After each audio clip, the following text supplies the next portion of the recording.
अस्सलामु अलैकुम वरहमतुल्लाहि वबरकातुह। मोहतरम भाइयों, बुजुर्गों, दोस्तों,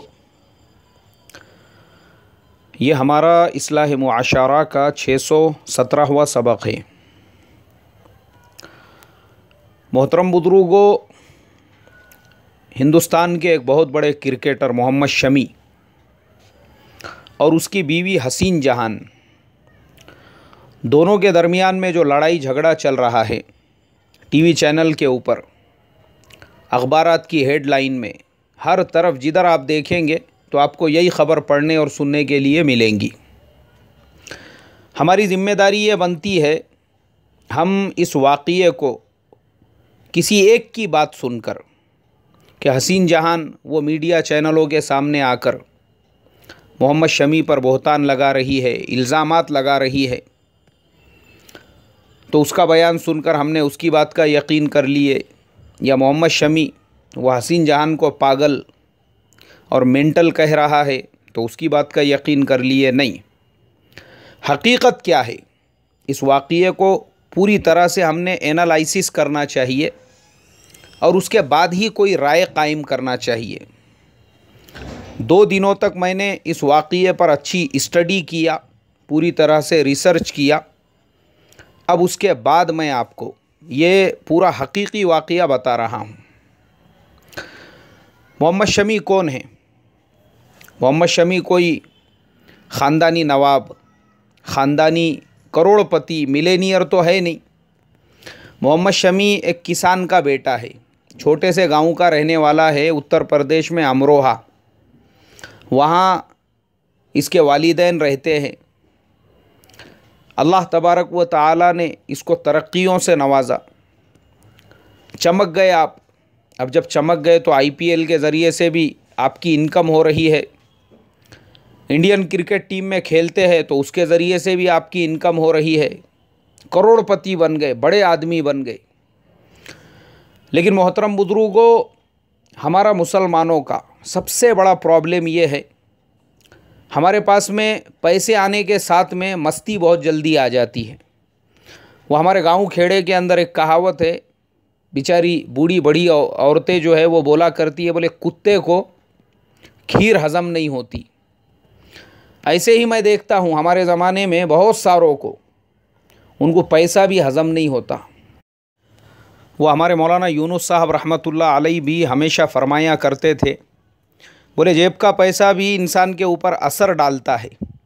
माल की गर्मी बहुत ख़तरनाक है। हमारे मौलाना फरमाते थे, बोले जेब में अगर पैसा होगा ना तो टेढ़ा चलेगा, सीधा नहीं चलेगा।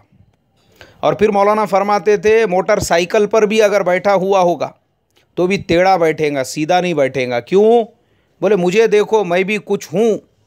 और फिर मौलाना फरमाते थे, बोले माल की गर्मी इतनी ख़तरनाक है कि कुत्ता भी अगर कार के अंदर बैठा हुआ होगा वो भी अपनी मुंडी बाहर निकाल के बैठेगा, मुझे देखो मैं भी कुछ हूँ। काई की गर्मी है? बोले माल की गर्मी है। सेम हाल मोहम्मद शमी साहब गांव खेड़े में रहते थे, कोई नहीं पहचानता था। पैसा आ गया, सब कुछ चेंज हो गया, लाइफ स्टाइल, सारी चीज़ें। निकाह करने का था, कहाँ की लड़की करना है, बिरादरी ख़ानदान की तो करना नहीं है। क्यों नहीं करना है? इसलिए नहीं करना है क्योंकि बिरादरी और ख़ानदान वालों को तो दिखाना है, गांव वालों को तो बताना है अब हम बड़े बन गए हैं। तो हमारा निकाह भी किसी बड़े घराने में, किसी करोड़पति घराने में होगा। मोहतरम बुजुर्गों, तबाही और बर्बादी की बुनियाद यहीं पर पड़ती है। हमारे प्यारे आका सल्लल्लाहु अलैहि वसल्लम 1450 साल पहले पूरी उम्मत मुस्लिमा को एक बात सिखा कर गए कि कहा, देखो दीनदारी को निकाह में तरजीह दो। जो लोग भी, चाहे लड़के वाले हो या लड़की वाले हो, निकाह के मुआमले में दीनदारी को तरजीह देंगे, उनको कभी रोना नहीं पड़ेगा। और जहाँ कहीं पर भी दीनदारी को पसे पुश्त डालकर पैसा, दौलत, पोजीशन, मकाम, मर्तबा, लेवल, ये चीज़ों को देखा जाएगा तो फिर चाहे लड़के वाले हो या लड़की वाले हो, सिवाय खून के आंसू रोने के उनको कुछ नहीं मिलने वाला। सेम हाल मोहम्मद शमी साहब का। अब पैसे वाली, पोजीशन वाली, अपने से 4 कदम आगे, ऐसे घराने की लड़की चाहिए थी तो तलाश किए। कलकत्ता के अंदर एक टॉप की मॉडल जिसका नाम हसीन जहां। उत्तर प्रदेश की पसंद नहीं आ रही है, आप खुद यूपी के रहने वाले, क्यों यूपी में काल पड़ गया था लड़कियों का। अमरोहा के अंदर वो सरज़मीन, अल्लाह वालों की सरज़मीन, बुज़ुर्गान दीन की सरज़मीन, बड़े बड़े शायर वहाँ पर पैदा हुए, लेकिन वो शहर पसंद नहीं आया, उत्तर प्रदेश पसंद नहीं आया। कलकत्ता तशरीफ़ ले गए और हसीन जहां के साथ में आपने निकाह किया। क्यों? लोगों को दिखाना था, अपने साथ वाले क्रिकेटर्स को बताना था कि देखो अब मैं छोटा आदमी नहीं रहा, टॉप की मॉडल से मेरा निकाह हो रहा है। बड़े बड़े वज़ीर, बड़े बड़े मिनिस्टर्स, ये सब सिर्फ दुनिया को दिखाने के लिए। अल्लाह के नबी की सुन्नतों के जनाजे, अल्लाह के नबी ने जो बात फरमाए थे दीनदारी को तरजीह दो, उससे कोई लेना देना नहीं, बल्कि दुनिया को दिखाना था हम कितने बड़े लोग हैं। निकाह हो गया, सारी चीज़ें हो गई। अब वो हसीन जहान जो थी वो तो पहले से दुनियादार औरत थी। मॉडल किसे कहते हैं? मॉडल ख़ुद अपने जिस्म की नुमाइश करती है, दुनिया को बताती है और उससे पैसा कमाती है। कभी वो अपने बालों की नुमाइश करके पैसा कमाती है, कभी अपने चेहरे की नुमाइश करके पैसा कमाती है, अपने बॉडी के अलग अलग पार्ट्स की अलग अलग प्रोडक्ट्स के लिए नुमाइश करती है और पैसा कमाती है। और हमारे आज के ज़माने में पैसे की खातिर लोगों को फंसाने के धंधे आम हो चुके हैं। हमारे आज के ज़माने में लालच और हिर्सो हवस इतनी ज़्यादा बढ़ चुकी है, बहुत सारी औरतें वो खुद अपने शोहरों को कत्ल करने का, उनका मर्डर करने का, उनको किसी हादसे के अंदर हलाक करने का, लोगों को पैसा दे देकर ये काम करवा रही है। काय के लिए? पता चला शोहर के नाम पे 2 करोड़ रुपयों की लाइफ इंश्योरेंस पॉलिसी थी। पता चल रहा है कि शोहर की इतने करोड़ रुपयों की प्रॉपर्टी थी, लेकिन बीवी को उसके अंदर कोई भी अमल दखल की इजाज़त नहीं थी। इसलिए ये खुद पूरी दौलत की, पूरी प्रॉपर्टीज़ की खुद मुख्तार बनना चाहती थी। इसके लिए उसने अपने हस्बैंड को ही रास्ते से हटा दिया। तो जब आज के ज़माने में लालच इतनी आम हो चुकी है कि शोहर को कत्ल करना, उसका मर्डर करना, ये जब बड़ी बात नहीं रही तो उसके ऊपर 498 का केस लगाना ये कौन सी बड़ी बात हो सकती है? इसीलिए आप आज जाकर देखो, हर कोर्ट के अंदर आपको सबसे ज़्यादा केसेस 498A के मिलेंगे। क्यों? फंसाने के वास्ते, तकलीफ़ देने के लिए, लोगों को सताने के लिए। ये धंधा बन चुका है आज के ज़माने में पैसे कमाने का। और हसीन जहान ने भी वही किया। उसने देखा कि मैं छोटी सी मॉडल हूँ, कब तक मैं मॉडलिंग करती रहूँगी, इसी को लोग उताड़े के अंदर तो कम से कम मांडौली के अंदर 30 से 35 करोड़ तो मेरे हिस्से में आएंगे, और 35-40 करोड़ अगर उसके हिस्से में आ जाते हैं उसकी तो लाइफ सेट हो गई। आज मोहतरम बुजुर्गों, ये धंधा बन चुका है, धंधा। ख़ास तौर पे 498 का जो केस है, लोगों ने इसको बिज़नेस बनाया हुआ है, बिज़नेस। मेरी पहचान के अंदर एक नौजवान, उसके लिए रिश्ता देखने लगे, माशाअल्लाह अच्छा कारोबार वगैरह था। किसी ने कहा, अरे बोले भाई फूफी की लड़की से निकाह कर। नहीं यार, बोले वो अपने लेवल के लोग नहीं हैं। अरे खाला के लड़की से निकाह कर। नहीं, वो भी गरीब लोग हैं। अरे भाई तेरे फुलाने रिश्तेदार के लड़की से निकाह कर। नहीं, अपने को रिश्तेदारी में निकाह ही नहीं करना है। बोले लड़की अपने को बाहर की चाहिए, दूसरे बिरादरी की चाहिए, दूसरे गांव की चाहिए, और ऐसे लोग चाहिए। पैसे में उन्होंने अपने से 4 कदम आगे होना चाहिए। अब तलाश किए, नहीं मिल रही थी, एजेंटों को काम पर लगाई। अरे ढूंढो ना चीचा, लोग तुमको 5 देते ना, उसकी बजाय हम 10,000 रुपये देंगे। जोड़ो, ढूंढो, तलाश करो। एजेंट लोग भी काम के ऊपर लग गए।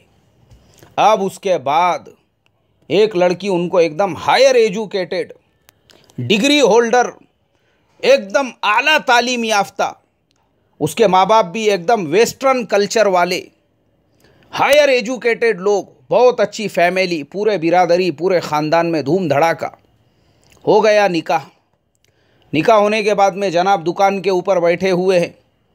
बीवी और उनकी वालिदा दोनों घर पे, अब सास बहू दोनों में आपस में झगड़े चल रहे हैं। सास कांदे बटाटे कतरते बैठी हुई है, आवाज़ दे रही है वो बहू को, दुल्हन आके ज़रा ये थोड़ा प्याज कतरने को लगो मेरे साथ में।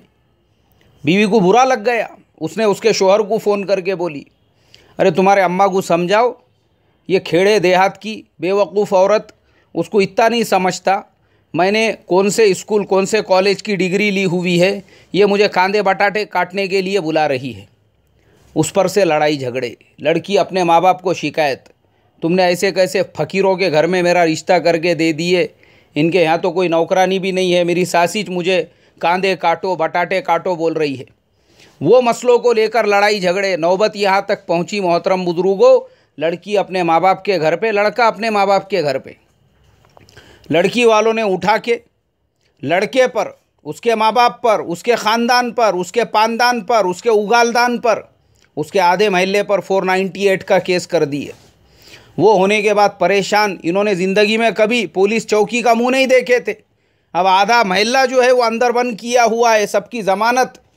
और वो सब होने के बाद जब मांडवली के लिए बैठे, लड़के वालों ने बोले बोलो भाई तुम्हारा क्या ख़र्चा वगैरह है। लड़की वालों ने लिस्ट थमा दी है, 15 लाख रुपया हमारा ख़र्चा है। लड़के वालों की ये हालत हुई, जो दुकान जो कारोबार जिस पर घमंड जिस पर अकड़ था, जिसकी बुनियाद पर फुप्पू की लड़की पसंद नहीं आ रही थी, खाला की लड़की पसंद नहीं आ रही थी, बिरादरी की लड़की पसंद नहीं आ रही थी, ख़ानदान की लड़की पसंद नहीं आ रही थी, वही कारोबार वही दुकान को बेचना पड़ा। 30 से 40 लाख रुपये की दुकान वो 20 लाख रुपये के अंदर बिकी। लड़की वालों को 15 लाख रुपये देकर बाकी प्रोसेसिंग में 4-5 लाख रुपये खर्चा हुए। शादी में जो 10-12 लाख रुपये खर्चा हुए थे वो अलग। अल्लाह हिफाजत फरमाई। क्यों हुआ? नबी अकरम सल्लल्लाहु अलैहि वसल्लम की वो हदीस जिसमें फरमाया दीनदारी को तरजीह दो। उम्मत दीनदारी को तरजीह देने तैयार नहीं है। लड़के वाले हैं उनको करोड़पति लड़की वाले चाहिए, और लड़की वाले हैं उनको हर लड़का या तो गवर्नमेंट नौकरी करने वाला चाहिए, करोड़पति बिजनेसमैन चाहिए, या बिल्डर चाहिए। गरीब के बेटी से कोई निकाह करने को तैयार नहीं, गरीब के बेटे से कोई निकाह करने को तैयार नहीं। और ये दुनियादारी को तरजीह देने की वजह से ही मोहम्मद शमी को ये दिन देखना पड़ा। मैंने जिसकी मिसाल दिया उसको ये दिन देखना पड़ा। और आपके भी बिल्डिंग के अंदर, मोहल्ले के अंदर, बस्ती के अंदर, बिरादरी के अंदर, आपके गांव में, आपके ख़ानदान पानदान में अगर कोई इस तरह के हालात का शिकार है, वो सिर्फ इसलिए कि उसने भी लड़का या लड़की देखते टाइम पर दीनदारी को नहीं बल्कि दुनियादारी को तरजीह दिया था। पैर टिकते नहीं ज़मीन के ऊपर, हाँ पैर टिकते नहीं। जिस ज़माने में मोहम्मद शमी साहब का भी ये हसीन जहां के साथ में कांटा भिड़ा था, जनाब उसके साथ फ़ोटो खींचकर, उसके साथ सेल्फी निकालकर फेसबुक पे डाल रहे हैं, ट्विटर पे डाल रहे हैं, इंस्टाग्राम पे डाल रहे हैं, और लोग समझा रहे उनको, अरे भाई मोहम्मद शमी साहब आपकी बीवी भी मुसलमान, आप भी मुसलमान, वो हसीन जहां कम से कम उसको नकाब उड़ाइए, उसका सर ढांकिए, सर खुला रखना इस्लाम में हराम है। नहीं, सुनने को तैयार नहीं। ये कौन सा इस्लाम है? ये कैसी मुसलमानियत है जो हमारे आज़ादी को, अरे हमको तो आज़ादी मिली हुई है, हम जैसी चाहे वैसी तस्वीरें अपलोड करेंगे। फिर मोहम्मद शमी साहब उस हसीन जहान की तस्वीरें कभी मिनी स्कर्ट के अंदर, तो कभी आस्तीन लेस ड्रेस के अंदर, अजीब अजीब तरह की फ़ोटोज़, सर ढका हुआ नहीं, पूरे बाल नज़र आ रहे हैं। काहे के लिए?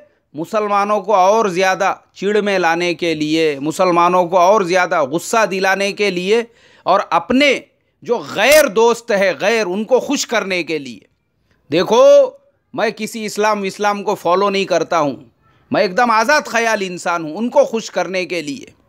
इसीलिए वो किसी शायर ने कहा है कि कितने कम ज़र्फ़ है वो गुब्बारे जो चंद सांसों में फूल जाते हैं, और ज़रा सी हवा मिले तो अपनी औकात भूल जाते हैं।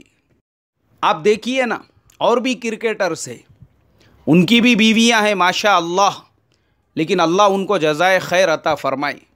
हमारे यूसुफ पठान साहब, इरफान पठान साहब, मुनाफ पटेल, उनके अलावा अगर आप देखेंगे हाशिम आमला, और भी इंटरनेशनल खिलाड़ी है, मोइन अली वग़ैरह, इन लोगों की फैमिलीज़ भी स्टेडियम्स के अंदर आती है।